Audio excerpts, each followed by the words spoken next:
Ladies and gentlemen, boys and girls, children of all ages, welcome to the London FM podcast, a series by Wear Many Hats. I, as ever, am your host, Mark Robinson. This is the first of our new series of podcasts, which are going to focus on the London FM. Today, I'm really pleased to be joined by Alastair Lewis, who is the facilities manager at CAFOD. I think he prefers Al. I'm not sure yet. I think he's decided he's using his grown-up name, so We'll find out in a minute. But welcome to the show, Alastair. Pleasure to have you. Thank you. Really good to be here. Yeah, how's your day going? Fairly well. Kind of busy in places, trying to do things that are outside my normal remit. Right. So on one level, stretch is good. On the other hand, when you step into an area, you go, I'm not quite sure how to do this. Yeah. I'm trying to write a piece of comms, and I'm not a comms person. Oh, really? Because we've just installed solar panels in our office in Zimbabwe. Oh, wow. So that's been my project for the last little while. Yeah. And I'm writing it up to be able to share, but it'll go out to all our supporters because it's something because we're living out our environmental credentials, not just talking about it. Yeah, of course. So rather than offsetting, you're actually taking quite specific actions to... Yeah, we're, the offsetting thing is complex. It is. Yeah. And because we are an international development charity, we do projects on the ground in different places. Yeah. So what we've decided to do is to invest more money into those rather than offsetting and paying someone else to do something. The stuff that we actually have oversight of to go, well, let's put an extra chunk of money that we would have offset into the ground in terms of actually doing some good within the communities. Right, okay. Because the way that we work, we don't do anything ourselves. We work all through local partners, mostly Catholic, but not exclusively. Right, okay. So they're through the church connections, and they do the work. Oh, really? And they will do the stuff on the ground. They'll say, this is what we need, and we will fund, support, and train them to do it. Right, okay. So that we're calling it insetting rather than offsetting. Oh, really? So we're doing our own work, but we're doing a bit more of it with the money that we might pay someone else to offset. Right, okay. Well, that's a very long answer. Well, it sounds like a clever way to do it, to be fair, Al, to be honest. Okay, so listen, I always like to start with the same one. Yeah? Mm-hmm. Tell us a little bit about your career. Go from the start, how you ended up in FM. Take us on a journey, Al, yeah? Okay, so first job after college with a couple of bad A-levels was on a building site doing admin for a firm called Molum. Right. Years ago on an oil refinery. Oh, really? So slightly random. Yeah. And little me on a building site kind of going, what on earth am I doing here? And it was a proper building site. How old were you then, out of interest? 18. Oh, so very young. Yeah. Just finished the paper round, basically. Pretty much, yes. Yeah. Yep, had my first car. It was a scooter. Right. Vespa, I hope? No, something cheaper. Oh, it wasn't one of those pedal ones, was it? No, it was actually... It was an actual scooter. Yes, all of 50 cc's. Yeah, brilliant. That's a lot of power between your legs when you're 18, mate, I'll tell you. It is.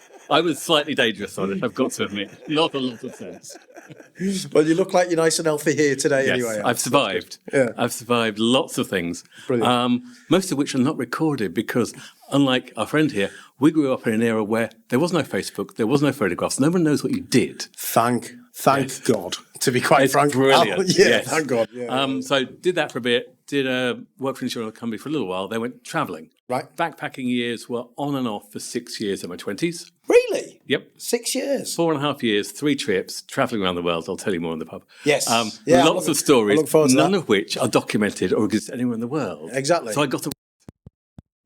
That's what we like to hear. Came back, moved to Bath. First job was stacking shelves in Boots. Right. Because nobody would employ me because I'd been away for too long. Yeah. Too much in and out, looked unreliable. So I literally got temp work at Christmas stacking Did anyone think he'd been in prison or anything like that? No. Yeah, I did have that once. I'll tell you that story in the pub. I hadn't been in prison, but I did get that once. Someone literally asked to see my passport so that I could show evidence that I'd been out of the country for X amount of years. I don't know what I look like, but... Fair enough. Gosh. Yeah. Then ended up, got a job, basically, to be honest, as with I think quite a few people in FM, I slightly blagged my way into something. And I did temp admin on a building site for Wessex Water's headquarters, doing O&M manuals. Okay. So they had a giant O&M manual for the building, and this firm was employed to collate it from all the builders. Right. Getting builders to do their homework. Yeah. Their paperwork. Right. Not a rewarding experience. Yeah, I expect it wasn't. Yeah, that's not their forte, is it? No, it isn't. I suppose. Yeah. I did learn a lot along the ways. I mean, one of the best things I took away was someone told me, one of the engineers, you can tell how far a building is ready by how ready the furthest toilet from the front door is. Because a toilet can only be worked on by one person at a time. Right. You need a tiler, an electrician, and a plumber. They can only go in one at a time because it's this big. Yeah. And the one furthest from the door, that tells you when that's ready, then everything else is ready. Which is quite an interesting. I've always spotted it. So, like, actually, because they would make the front of the house nice. Yeah. But it's the bit at the back which they ignore. Yeah. You know. That makes sense, actually, to be fair. And the other thing that someone told me, which I've always used, is you go into a restaurant or pub, you can tell the quality of the kitchen by how clean the toilets are. Really? Attention to detail. Hygiene. Right. Next time you go into a nice restaurant, have a look at the loos. And if they are shabby, yeah. It just tells you something. Run, don't it just eat there. tells you something. Right, okay. No, that's fair enough. That's fair enough. Yeah. Anyway, did that, then moved to London to do the same thing, the same people in Merrill Lynch's headquarters somewhere near here. Oh, really? St Paul's area, yeah. Oh, right, okay. Lovely. Did that for about a year and then got bored. Oh, right. Getting builders to do their paperwork, just not me. Yeah, that's understandable. A couple of random temp jobs, including delivering post for Hammersmith Council. The best bit of which was going to the morgue every day. Really? And giving them their post and having a chat to them because they were bored. Right. Because obviously the people they work with don't talk back. Well, you don't not. And they just love the company. I'll turn up and then, of course, interesting sense of humour, these folks. Well, the living ones, anyway. Yeah, I think you'd have to, wouldn't you? Yeah. That's a tough job. Well, it takes a certain kind of person, doesn't it? It does. Yeah. It does. And then off the back of that, I literally talked my way into my first actual FM job. Right. Because it was a temp one. So Hayes and Jarvis, the holiday people, they got taken over by some multinational and were moving out of their place in Hammersmith in West London they were being forcibly relocated, willing or not, to the big head office, wherever it was. Yeah. Was that Born Leisure? Was it Born Leisure? Sure. You're not sure? Okay. But they wanted someone to run the building for 6 months while they ran it down. Right, okay. And I'd done a little bit of post and a little bit of, I thought, it's only 6 months, I could probably learn on the job. Yeah. I walked in and my boss was the accountant of some description, I can't remember the title, and she handed me a pot of keys and went, the last 3 people have all just walked off the job. I don't know where anything is. Here's some keys. Yeah. And the health and safety lady's coming around to inspect us because she caught us out and we'll be back in 2 weeks. Oh, no. That was my introduction to facilities. Wow. Yeah, didn't sleep very well that night. I'm not surprised, yeah. Health and safety, yeah. I mean, like... I've literally done no health and safety in my life. No way. Didn't even know what Ridor was. Nope. It wasn't a Ridor incident they caught her out on. They caught her out on, was it? Right. So what it was, they were on the first floor. Their window cleaner didn't use a harness. He'd been cleaning the same windows for 20 years. Yeah. And they were opposite the council offices. Right. Somebody, health and safety lady from the council, came over and said, "Oi, you can't do that." And he gave her a mouthful. Right, okay. And she probably went around and inspected them. Right, and of course, okay. sent a list of stuff to do, which I then proceeded to read, and my heart just sank and sank and sank. And I turned around and went, "I have no idea." Yeah. She said, "Ring head office, they'll have someone who knows." Yeah. Okay, cool. And that's been actually one of my tips of my career is, if you're not sure, find someone else who knows and get them to do it for you. Yes. Yeah. Delegation. Upwards or backwards or sideways. Yeah, but exactly. just pass it out and then receive it and be very grateful. Yeah, exactly. This lady gave me a whole list of advice. I did about a third of it by the time the inspection came, but I was able to say, we're doing this, we're sorting that, I put cables down, we're getting rid of it. So she just could see we were dealing with it. Right, okay. That's all she wanted. She didn't actually want to give us a hard time. Yeah. She just wanted to be taken seriously. Yeah, of course, yeah. Okay. So I had the pot of keys, opened various doors, found the gas cupboard with all the spiders, which had not been open for a very long time, etc. It was just, but it was winding the building down. So I saw a building going in reverse compared to the rest of my career, where different floors were shutting and people were leaving and I was closing things and turning the lights off and eventually there was hardly anybody left. It was very strange but interesting and very rapid learning curve. Yeah, I imagine it was, yeah. Off the back of that, then I moved over to the charity sector where I've been for ever since. Yeah, because I see you started with Macmillan Cancer Support, is that correct? Yeah. Yes. So that was pretty much where I learned my trade. I went in as a supervisor to a large building. Right. 300 odd people. But this was a while ago, so they had a full-scale postwoman, receptionist, all that kind of stuff. Whereas now things have shifted forward, and there's a lot less posts and stuff. Right. Did that for 3.5 years. That was really good. It was a lot of fun in places. Yeah. Lots of mischief and humour. Although we did get told off by the CEO occasionally. Right. Because he sat over there. It was like, oi, you lot, stop laughing so much. Really? He's having, because he was one of the first CEOs to be totally open plan. Right, okay. Totally open Oh, plan. so he was in there with the workforce, right? Literally. Okay. I sat opposite one of his two PAs sat there, opposite me, and behind him about 10 feet away was him. So we had a kind of an air gap around his desk, but it was still in the open plan. Everyone could see him. He could hear half of what's going on. Occasionally he joined in the banter as well. Yeah. Because he liked to laugh. Oh, well, that's nice, isn't it? But we were sometimes a bit noisy and got told off. Well, fair enough. You're doing important work, though, so you know what I mean? You got to let yourself go sometimes, don't you? But it was a lot of fun. Yeah. And then from there, I got made redundant. So they decided they were a bit tight on money at one point. They decided to trim, and I volunteered. Right. I turned around to my boss's boss and went, look, you're probably going to make someone redundant. I'm willing to go and you can restructure me out. Yeah. Because after 3.5 years, I had grown as much as I could grow. Yeah. You were thinking about that next step anyway. I had 2 people above me and they weren't going anywhere. Yeah. One of them retired about 5 years later. Right. So okay. she wasn't leaving anytime. Yeah. So I'm like, actually, for me, my job has always been, what can I learn? What can I contribute? What can I change? Yeah. And when one of those stops happening, I'm kind of going, maybe I've done enough. Yeah, start scratching the edge. Yeah, What can I do now? Yeah. And I got a job with an animal charity. So I saw it advertised and I worked out it was either on the floor 3 floors above us or 6 floors below us in the same building. Really? Because the building was next door to, MI6? Yeah. The James Bond headquarters. I do, yeah. Next door is a large tower block. Yeah. Charity Towers. Yeah, we know that, yeah. Yep. And we were in there. Really? And it was the one upstairs. Really? The guy interviewed me, basically sold me the job and wanted me to work for him. Right. Because he needed a facilities manager to run the building. Yeah, to run his thing. And because I knew the building manager and I had good relationships with him, I'd been there for a long time, I knew where everything was, I knew all about the fire safety and other stuff in the building. It was an easy transition. I could do all the technical stuff that he didn't know and didn't want to know. Yeah. And therefore just had to get used to the place. So I ended up moving in there. Right. 7 years. No change in the commute either. No. I mean, that's exactly just win-win, isn't it? All day long. Exactly the same. Nice and easy. Yes. Yeah. It's quite interesting. I kind of did it because he talked me into it and it was interesting. But I was never an animal person. Oh, really? Despite staying there 7 years. Really? I learnt loads. I just used it as a learning experience. Did they let animals in the office then, like dogs and things like that? No, really? I have a solid no on that one. Honestly? Yes. Yeah, I thought that's quite interesting. You would have thought they would. You would have thought they'd be okay with it. Well, somebody did ask about dogs, but other people, somebody had cats and lizards, somebody had a horse. I was like, I can understand a horse. Getting that in the lift could be quite problematic, I suppose. Yeah. But no, with that stuff, it's like my brother-in-law is allergic to dogs. Yeah. So there's issues around allergies and mess and fighting and feeding and that kind of stuff. And unless the whole organisation is on board with it and it's kind of what you do, in which case you're in a different space.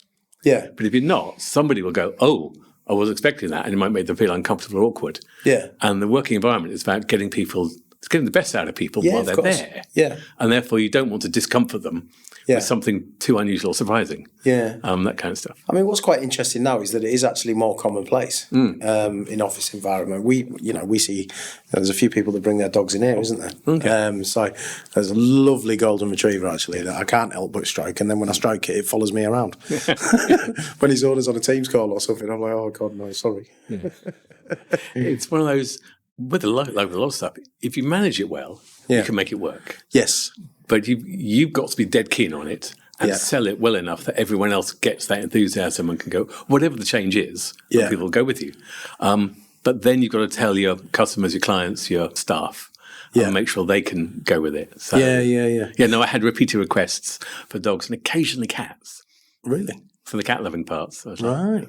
So obviously, sort of the World Society for the Protection of Animals, that was kind of your first like core facilities management role. It was my second one, but the first one when I was the boss. Yeah, when you were the boss. Yeah. And that was, and it's a bit of a gulp when you do that. You're like, oh, I can't ask anyone for advice. I am the one they come to for advice. Yeah. So you can't kind of go, oh, okay, what do I do? Right, I'll try this. Delegate.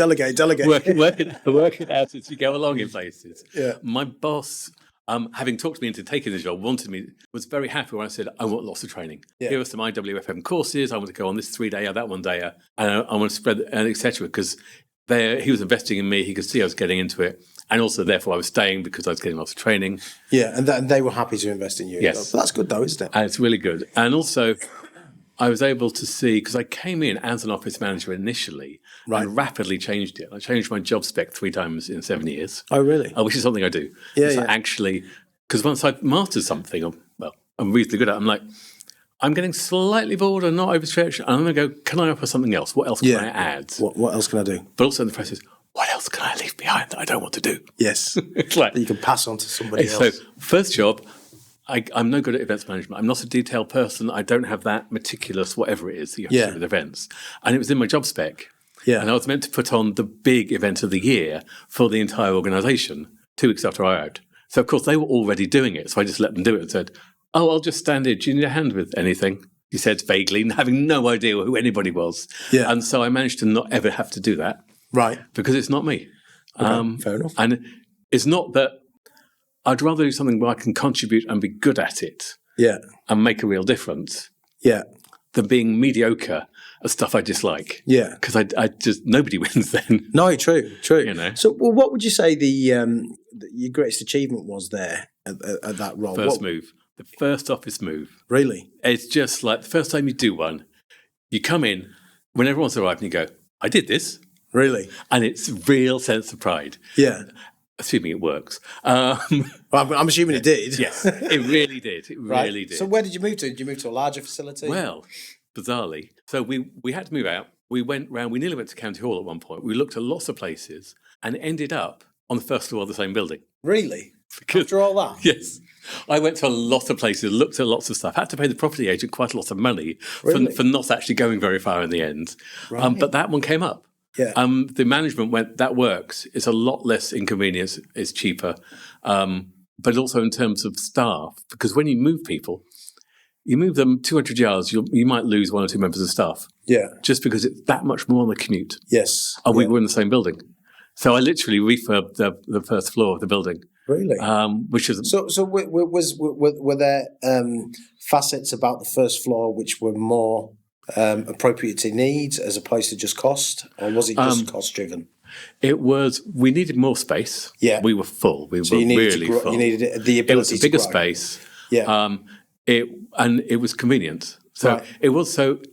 Sorry, it was a bit cheaper than because we were looking in slightly nicer places. So it was expensive, but also it's cheaper in terms of move costs. Right. Because all you've got to do is get in a lift and go down 9 floors and come out. Yes. So therefore that side of it. And in terms of the IT guys were dead keen. Really? Because they could just walk in, look around, and then go back to their comms room and go, right, so we need to patch this down to there, etc. So there's a lot of the complexity didn't exist. You don't need to move the phones, you don't need to move the post. Yeah. That kind of stuff. So it's quite a simple one. Yeah. So it was an easy one as my first one, but just that first move, I did 2 others, but that one was just that, because that's what I like. Yeah. Is because often our job can feel a bit toilet and tea bags, can't it? Yeah. And I made something. But it's like that project. I made something. It was a physical, tangible thing. Yeah. Because lots of people do projects in their work, but you don't have a thing you can touch that you made that you can say, I did that. Yeah. Yes, I think it's because there's a beginning, a middle and an end. I think we're kind of hardwired as human beings to enjoy that process. Yes. And it doesn't really matter whether it's telling a story, whether it's doing a project, a beginning, a middle and end. I think we like it. Yeah. And it's a bit, but I get that. I do understand that sense of achievement. The first time that you've completed something which probably when you first heard about it, you were like, oh my God, I've never done this before. Idea. Yes. And it's that dad chucking you in the lake and saying, right, swim. If that's the type of dad you had, you know what I mean? But, it's that kind of thing, isn't it? Right, so really interesting. So what would you say, and, similarly, what was the most challenging element of your time there? Politics. Really? Right. Internal politics. We had a brand new CEO who arrived and got told by the board to clean sweep the organisation because the previous guy was in his 70s and had been running it for 25 years and had mates and whatever.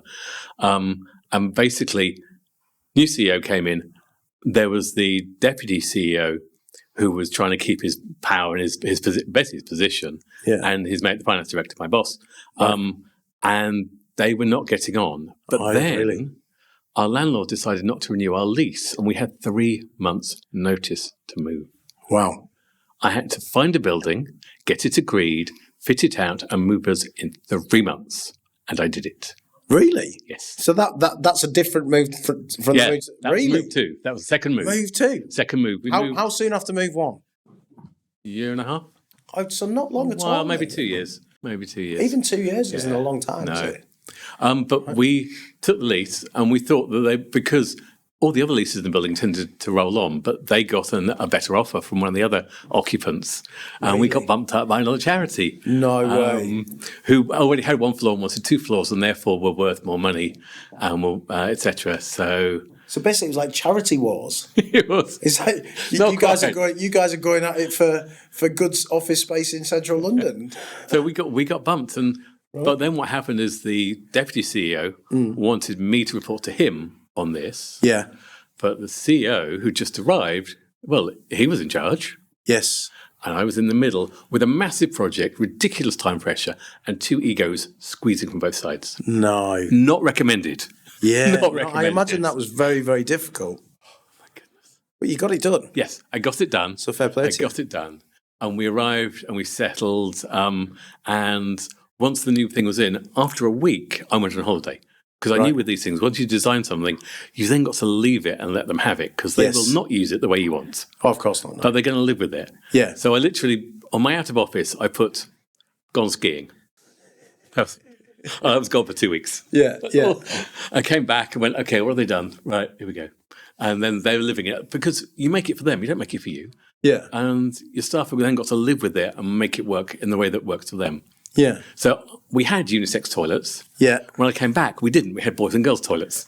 Oh, really? Because some of the ladies were like, we want a ladies' toilet. Thank you. Boys are messy. Oh, really? Absolutely, yep. So you were away for a week and all that changed? 2 weeks. Wow, so 2 weeks. There were two signs up on the doors. I was like, whatever. Really? I'm not going to argue that one. I don't care. No, fair enough. But it was like, I just took it as I found it. Yeah, and when they changed it, I went, there's no obvious problem with this. Yeah. There's no operational issue that means that I have to get them to row back on this. So fine. We've also got an accessible loo just there. Yeah. So we've got 3 varieties, and we've got the other ones around the back. So yes, there's enough capacity. Right. Fine, not a problem. Okay. But it was quite funny to see what they'd done. I was like, okay, they had mentioned it to me. I'm like, no, look, we should probably do this. And so I didn't do it, and then they did it anyway. I'm like, fine, let them have it. Let them have it. Okay, fair enough. Fair enough. So obviously from there, you moved on to a bit of a change, actually, London Plus Credit Union. No. No? Okay. I'm looking at your LinkedIn. Yes, sorry. So that was my that was one of my hobbies. Oh, so right. No, I've always been an FM. Yeah. That I've never worked out whether that, because I did it. I was wondering how you went from FM to banking in one fell swoop. No, so I wasn't sure whether that should sit in volunteering or in experience, because it's a proper experience. Yeah. But I was part of so credit unions are essentially banking services for folks who have trouble accessing mainstream banks. Right. So I used to keep my holiday money there. So that I could support them a bit, so they could then make loans and stuff. Because I thought it was a good incentive to encourage. That is a good incentive, yeah. And it also meant I didn't have my holiday money too easily accessible in my normal bank account, because I had to spend it. So I just stick it over there somewhere. Yeah. No, that's fair enough. And they wanted a member to be on their board. And so I was slightly flattered and thought, well, I'll just ask and have a look. But I've always wanted to take opportunities. Yeah. If something crosses your radar, well, give it a look. Yeah. And I was like, I'm not sure about this, but I'll come along to a couple of things. And I then got, they persuaded me to join. I said almost nothing for 6 months because I was a bit shy. Yeah. And eventually I found, hang on, there's stuff I can genuinely offer here. And it kind of developed from there. But that was very much evenings and weekends and those kinds of things. So it was a side hobby. It didn't pay any money. I was a volunteer director. Right, okay. But it was an opportunity. Basically, it was a heck of an experience. Yeah, of course. You've got to put yourself out there, though, don't you? Yeah. So for anybody listening to the show that's thinking about their career and things like that, these kind of things feed into your career and they help you evolve and become something different. All of these experiences are really, really great. Because I see as well that, and to be fair, you've told us this story, but I think it's great. So you did sit on the board of directors for a business improvement district bid as well, didn't you? Yeah. Which I know that you've just come off. I stepped down, yes. So I did it for 6 years. Yes. And so for those that don't know, business improvement districts are essentially how to describe? Essentially, it's a group of businesses come together and take a small amount of money from the rates money that the council collects, and they invest it in the local area. Yes. So they do street cleaning, or they do planting, or they do advertising. They're trying to make it a better place to live, work, shop, and employ people. Yeah. But it's business led, and so everyone is involved, or if they want to be. And they sent me an email going, we're looking for new directors. And I went, I wonder if I've run out. I was at a point in CAFOD where I wasn't sure I had a lot of stretch at that particular moment. I went, let's find something else where I can contribute. Yeah. And it seemed a logical thing to me because as FMs, we run buildings. Yes. And all I did, you want to make the best environment for your staff. And all I did was just step out onto the pavement with that concept. Yeah. I went, let's make the neighbourhood the best neighbourhood. Because it's then nicer for staff to come to work if it's a safer, well-lit, nicely decorated area. Completely agree. You get, at some levels, you get better staff because people will feel the area is nicer and will want to work there. If it's a tougher area, different people will approach it in different ways. You get a broader remit of people if you've got, and also, again, different opportunities. I got to hang out with businessmen. I've been in the charity sector for 20 years. I don't normally hang out with folks who are in business. And so you get to hear their views. And it was just at the point where the government was massively hiking the business rates. Yes. A huge hike about 7 years ago or something. Right. Yeah. And people were squealing because it was really bad. They ended up putting a taper in and all sorts of stuff. Yeah. And I got to listen to all this going on. Yeah. Being a charity, we pay only 20% rates because we get an 8% discount. Yeah. And some councils will give you 100% discount if you ask nicely. Yeah. So it didn't affect us as much. But for a lot of small businesses, it's significant. If you are a cafe owner with your one premises, but because you are in Waterloo, therefore the rateable value is the land value of the thing is in Waterloo. It's a lot higher than it is in Luton. Yes. But they hike the rates. You can't afford the rent anymore. No. No. So I got involved in all that, and that was really interesting.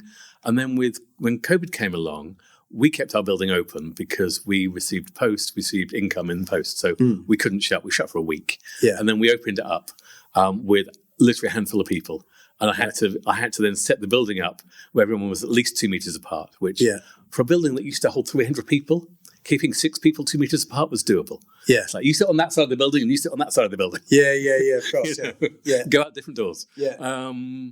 But I was then able to take that to the bid and go, would you like me to give some advice to the local business community? Because I've now done this and I've set it up for the shops that were reopening and the smaller places that wanted to go back to part-time. See, that's fantastic. You were able to, pass on your expertise, what you'd learned, and help out other businesses within the community. That's brilliant. And did a little webinar thing alongside somebody from local council.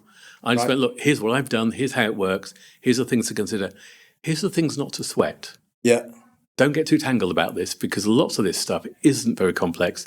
And lots of it, the government's addressing everything. Most of it won't apply to you. You're a small shop. Don't sweat it. Yeah. Okay. Cool. And obviously now you're at CAFOD. So do you just want to explain what CAFOD is and where your building's located? Yes. So CAFOD is the Catholic Agency for Overseas Development. Yep. It's an international development agency. The unofficial shorthand, they might shoot me for this, but I always refer to it as Oxfam for Catholics. Oh, right. Okay. Yeah. Everyone knows what it is now. It's not accurate because it's a shorthand, but everyone now immediately knows what we do. Yes. Now we do it for people of all faiths and none. Yeah. So we've got agencies working in Gaza and in Syria. Right. And we've got in other places or indirectly. So we're not actually on the ground in those places, as well as Africa and other places where we have offices. And so it's international development. So it's both emergency stuff. So if there's an earthquake, if there's some kind of emergency war, things like that, then you would provide assistance? We were in Bangladesh when the Rohingya got thrown across the border by the Burmese. Wow. Myanmar, what they're called. Yeah. So we then went there to the camps to start helping them with sanitation stuff and other things. So it's that kind of stuff. Do you provide, is it medical equipment and things like that as well? No, it's just so generally most... I ask because I don't know. I just don't know. That's why I'm asking. Most folks that do what we do tend to specialise because you can't do everything. Of course, yeah. So Médecins Sans Frontières, guess what they do? Don't know. Medicine, right, okay, medicine, okay. We tend to do, so a little bit of housing, sanitation is a big one. Right. Because a lot of times stuff like cholera, all those kind of stuff. Yeah. You've got to have toilets and running water, that kind of stuff. Yeah, of course. Lots of stuff around education and also protecting women and children. Right. Because in those situations, everybody's traumatized and some people start traumatizing other people just because they can. Yeah, agreed. We do work on that and that kind of stuff. Right, okay. So the building that you currently look after, where's that located? Tell us a bit about it. It is in Lambeth North, which most people can't find on a map, which is fine. Right. We're next door to the Imperial War Museum. Oh, really? Basically, it's about 70 yards away. It's really close. Oh, lovely. It is a BREEAM-rated excellent building, which I'll explain. So basically, architects get a badge if the building is designed with enough environmental credentials. Right. Okay. And we got the silver award. Oh, well done. In plain English. It's the second one. There's another one above it, which I think might be outstanding. I'm not sure. I can't remember. And that's BREEAM? Yeah, BREEAM. Right, okay. BREAM, which I have no idea what it stands for. That's fine. British something or other. Yeah. So you must have done some quite interesting environmental initiatives to achieve that. Solar panels, solar PV on the roof for electricity, which we sell to the grid. Right. Solar hot water to preheat the tap water. Right. We've got moss on the roof. Oh, really? Technically it's sedum, but moss. Yeah. In plain English. For all the little creatures. Oh, really? For the butterflies and bees and that kind of stuff. Yeah. We collect the rainwater and use that for the toilets. That's known as grey water. It is filtered, so it's not just leaves and bugs coming down the loo. Yeah, of course. Yeah. But I do have to explain this to people when they're new because you flush the loo and the water is brown when you look down and go, what just happened there? Yeah. It's because it's rainwater. Yes. Yeah. And we've got solar panel. We've got ground source heat pumps. Oh, really? 125 metres down into the subsoil. Wow. So we get sort of free heating. Really? Because it's 12 degrees down there. So we pump the water down, it comes back up at 12 degrees, and then we put it through a heat exchanger, which is, the black bit on the back of your fridge? Yeah. It's that, on a more industrial scale. But it's that concept. It runs on gas, and you expand and cool the gas, and you do some clever technology. There's a YouTube heat exchangers. It's 3-minute videos. So because you go down 120 feet into the earth, it's 12 degrees down there. Yeah. So because it's under the earth, you push the water through, warms the water up, comes back up at a certain temperature, so it doesn't cost you as much to get it to a certain temperature to make the building warm. Yeah. That's really cool. Yeah, or cool, or whatever. So it varies, but essentially being able to use the thermal mass of the earth to regulate the temperature means you can then put it through this heat exchange unit, which plays with it to turn it hot or cold depending on what you need. Right. And then all you've got to do is pump it around the building. Oh, that's so cool. So it's pretty good. We've got underfloor heating. Yeah. So we have almost no aircon, got a little bit, almost none. We heat and cool the concrete slabs. Really? So because it's much more efficient, because most buildings like this one, they heat the air. Yeah. We heat the building. Yeah. Because then the building's warm all the time. Right. And therefore the building's regulated at this temperature and it'll fluctuate. In cold and hot snaps, it struggles. Yeah. Because it's like turning a supertanker. You've got to, because you're moving concrete, you change the temperature of concrete. You can't do that quickly, obviously. But it's pretty effective and not winter. We've not really had winter, have we? We've had 2 weeks of winter and lots of autumn, I think. Mm-hmm. But the previous year... It has been quite, autumnal. But the previous summer, when we had kind of 38, 40 degree summers, it was 27 degrees. Oh, really? In the building. That's quite nice, though. Yeah. It's warm, but it's nowhere near as warm as outside. Yeah. And it's a lot warmer than your house if you're working from home. Yeah, of course, yeah. And, so for a place that has no aircon, that's pretty good. That is pretty good, yeah. Quite happy with that. Did you initiate that then? Did you? No. I inherited it. You inherited it. I walked in and went, this is nice. But you have to manage it. I have to manage it, and you have to keep everything working. Yeah. Is that challenging? Lots of learning curve because it was the first time I had a building. Right, okay. I had floors in offices before. Yeah. So therefore, you're not an engineer. There's no engineering involved. Yeah. You go to the building manager and go, this doesn't work. Yeah. And he gets the engineers in to fix it. Now you are the one that people go to say, fix it. Yeah. So fortunately, very good maintenance firm that we've had for years. And I just trailed around after them for a while. Yeah. What's that do? Why are we doing this? Etc. That essential site knowledge is important sometimes, yes, isn't it? You don't want to lose that, do you? No. Especially because I imagine it's quite complicated. Yes. I expect it's far more complicated than you have alluded to on today's show. It probably is. Yeah. I'm not sure I've got much of that technical knowledge, but I know enough to go, this isn't working, it should be doing that. And we've got a BMS computer that tells us, that sits next to my desk, so I can check as to how the basic systems are working. Yeah. Oh, okay. But also, I've got hotline to the engineers who's like, this is, someone ring Dave. Yeah. But also the technical subcontractors can dial into the BMS directly and control the building remotely. Yeah. So they can change the programming if things are going a bit right. But what a fantastic sustainability initiative, across the building. So, well done. Yeah. To obviously CAFOD for doing that. That's very good. Absolutely brilliant. It's a lovely building to run. Yeah. If you're in the area, pop in for a cup of tea. No, will do. I'd love to see it, actually. Yeah. I'd love to see it. I want to go see the moss. Yeah. Have you got honeybees there? Or No. No? No, we've had this discussion several times. So, because there are a few buildings that they have. Yes. So, a mate of mine used to run the offices for Friends of the Earth, and they had honeybees on there. But they were on top of their meeting rooms. Right. Because we don't have aircon, our top floor, which is where you would normally keep your aircon units, is empty. So it's our social space, it's our kitchen, it's our meeting space. Right, okay. And I just was not going to put bees on top of that. No, because the first place they're going to go is come into the kitchen to look for all the sweet things that we're eating. Yes, they are. Yes, yeah. So unfortunately, we had I had a number of times I was trying to work out how to make it work, and I couldn't. And if I put them in another bit of roof, they come straight into the vents at the top of the atrium, and then they're in the building immediately. Yeah. No, that's not clever either. No, not ideal. Not ideal. You need to have a sealed environment to put them on top of. You do, yeah. But I was at an event with somebody around Regent Street. She said that they had loads of honeybees along the top of Regent Street.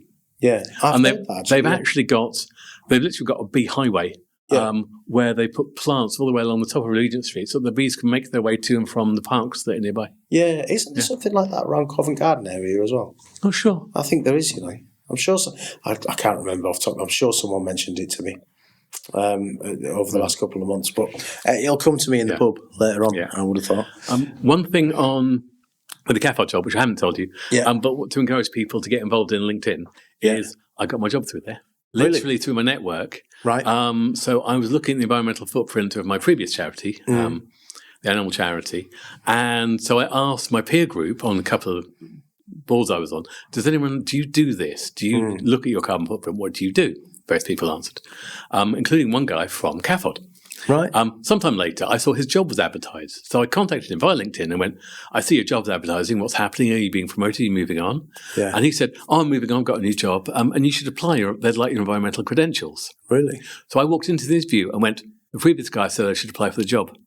Which is the best line I've ever had. Yeah. No, it is. Very much so. It's kind of hard to argue with. Yeah, it is. It just goes to show how important your network is, though, isn't it? Yeah. Especially as your career progresses. Yeah.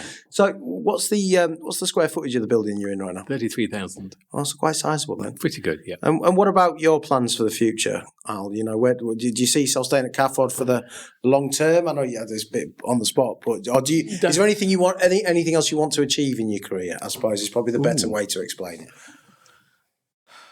Good question. Yeah, there's various conflicting things. Fairly recently married 2 years ago.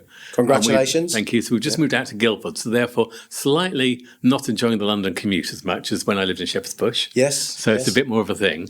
Yeah. So therefore, would I like something closer to home is one aspect. Yeah. I'd love to see what's next. I did an MBA through the apprenticeship scheme through CAFOD, which is awesome. Yeah. So I wonder how that might take me into somewhere. Yeah. I've been at CAFOD for 10 years, so we're going to do more solar panels. We've got a couple of places we've got our eyes on. We need to start those going, so that'll be interesting. Yeah. But also, it's a question of I'm not sure how much more I can contribute. I walked in on day one, and I wrote down all the things I thought needed changing. Yeah. And I've done pretty much all of them. Really?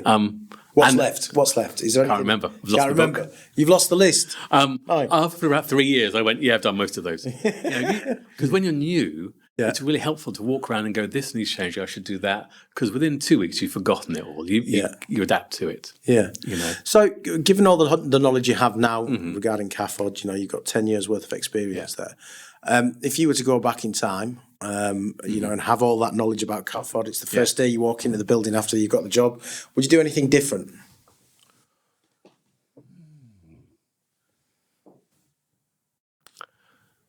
Probably get a bit more involved in some of the social activities. Oh, really? Network a bit more. It's a very relational organisation, right? Unusually so. Yeah. Before the pandemic, there were 22 clubs and societies at lunchtime and evenings. Really? All sorts of things. There were 3 football clubs. There was netball, there was badminton, there was softball. I ran, and I still run, the ball games group. We play ball games at lunchtime once a week. Really? In the pavilion at the top of the building. Right, okay. What board games do you play? Shorter ones, because we have to do it in about 30 minutes to allow people to eat their food, eat it, and chat. Right, okay. I did bring in Carcassonne recently. Right. And we did that for the first time. Yeah. Port Royal is a current favourite that we're quite enjoying at the moment. Right. Okay. And the other guy who's also very keen has just taught himself cribbage and is trying to work out how cribbage works to see if we can get that going. Which is apparently it's England's card game. It's one of the oldest games. Yeah, I didn't know that either. I have to be honest, Al. I didn't know any of those games you just listed.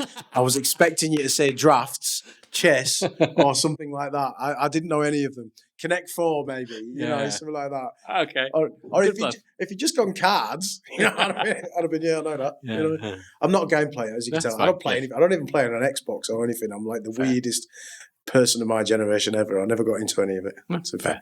I like a game of chess, though. Okay. Now I can't do chess. Really? This is part of why I think I'm quite good at facilities. Right. Because I'm basically a big picture improviser. I'm not a planner. Right. So a lot of facility stuff is, that just happened, how can we fix it, and what's the longer term fix? Yeah, how do you start it? Yeah. With chess, I can do about 4 moves ahead, 5 on a good day, and that's me lot. Right. And that's it. So what I tend to do is charge out, and with good chess players, what I do is annoy them by killing everything. Yeah. Because they've got the strategy. I just keep demolishing it by taking all their pieces. Yeah. And because that basically, if I can get them off balance, I've got a chance of winning. Yeah. Because I'm not playing by their rules. Right. Yeah. I'm breaking their molds by trying to do things differently. Yeah. But also, I'm not clever enough to go with 16 pieces. Give me 5 pieces, I might be okay. 16, that's too much for my little brain to cope with. Right. So I therefore slim it down. Yeah, I quite like it. I like the strategy associated with it. I enjoy it a lot. Whereas I'm not a strategist, I'm an improviser. It's like, really? I can see this needs changing, and I'll go. So with our refurb, we did a refurb recently, moving to hybrid working. We did 1 floor, and then we iterated from there. Now, well, that worked mostly. So we'll do the other 2 floors, but we'll do them differently. And then we'll do the kitchen areas, and we'll do 1, and then we'll do another. And that I've really enjoyed that, because it's been an iterative learn as you go process. Yeah. Whereas my previous moves have been the Big Bang style. You shut the doors on Friday, you kick everybody out, and you go. Everything moves, and you let them in on Tuesday. Yeah. And everything has to work immediately. And this has been a much gentler, much more fun. Let's try that. Yeah. Okay, we only want 1 of those next time, not 2 of those, that kind of stuff. Yeah. And that's much more my style. Yeah, which is learn as you go, iterate, and whatever. I do play lots of computer games, always have done. Yeah. But I'm one of those that does all the side quests. I do all the random things and wander off over here. And sometimes I don't actually finish the game because I'm too busy wandering off in a completely different direction where the game is not trying to let you go. So I'm guessing platform games, then, that's your gig, is it? Actually, computers. So I play it off a computer, but I play it's a platform called Steam. Right. Which is both for Xbox and others and for computers. But you basically, so you'd have to buy the game, you buy it off them, and they send you as much content as you need at that time to play it. Okay. You'd have to download the whole thing. It's lighter on your memory and use. Right, okay. Quite interesting then. So that kind of feeds into my last question. And my last question is, what do you like to do outside of work? Tell us a little bit about yourself. Let's get to know you a bit. What do you do? Okay. Well, so newly married, enjoying that. Recently moved to Guildford. So learning, so some of it is getting used to Guildford life stuff there. So very exciting at the moment. My wife is learning to be a train driver on a steam train. Wow. A small steam train. It's only 4 foot tall. Oh, but it's a miniature one. But it's a proper steam train. You put the shovel in, you put the coal in with something that looks like a glorified spoon. Yeah. And it has a tiny little whistle, all sorts of stuff. But it's like one of those ones that go around the parks. And I know the ones for the kids. Yeah, my kids love them. Yeah. Absolutely love them. So she is learning to be a steam train driver. Right. So she hangs out with retired old men. I, however, have joined the local rock choirs. I hang out with late middle-aged women. Right. And that's our social life. Right. Hopefully there's no complexities there in the future. There really isn't. But it's just really funny. It's just like, okay, I'm in the choir and you're driving trains. Yeah. Okay? Yeah. At Christmas, I herded sheep at a nativity play at Christmas. Really? Yep. What, intentionally or did they just escape? No, intentionally. Intentionally, right. So Trafalgar Square on Good Friday, they always do the Passion of Christ, the last days of Christ. It's a big thing. Those people called Wintershall, they're based down in Surrey, and they do Christmas one. Right. So I was 7th shepherd. Were you? I had a non-speaking part. Really? So I just stood there in a shepherd's outfit, and I basically helped shuffle the sheep in. Literally, the sheep went onto the stage, and then we shuffled them out again.